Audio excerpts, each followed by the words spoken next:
you had a number of really successful years that some of the fans have asked me to ask you about in All Japan and Noah. You had again some very successful tag teams, one with D'Lo Brown and the other with Rico Constantino. Yeah. What would you? I know that's a lot to delineate down into a summary, but what would you consider your highlights of all your years in Japan thereafter your WWE run?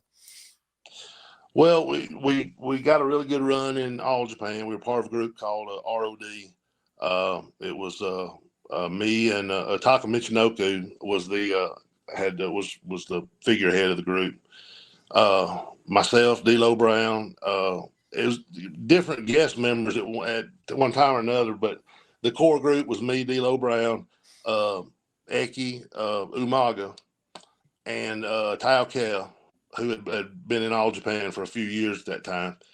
And we just we worked a lot of main events, and we were always in the storyline with Muda. We were always in storyline with the top guys. Uh, you know, Getting to work at the Budokan, where I'd watched so many matches on tape and other things.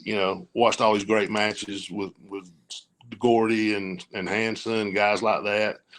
Um, Me and D'Lo got a chance to hold the GHC tag belts over in Noah, which at that time, and I think, if you look back on it, as far as strictly wrestling, pro wrestling talent, I think they had probably the greatest roster in the world at that time because you had guys like Marufuji, Morishima, guys like that.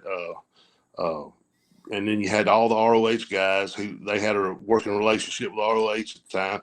Claudio, Chris Hero, all those guys, would come over. The Briscoes, uh, Bobby Fish, Eddie Edwards, all those guys were coming over on tours over there. So I think, with Noah at that time, I think probably they had one of the greatest wrestling rosters in the world. And we got a little run with the belts there. Got to hold them, and we had a match with Marufuji and his partner. I can't remember his name right now. Uh, but yeah, it was a really good match. Probably one of the, if I had to have somebody, so one match to put out there and say, hey, this is it, take a look at it. It's what I did. That might be the one.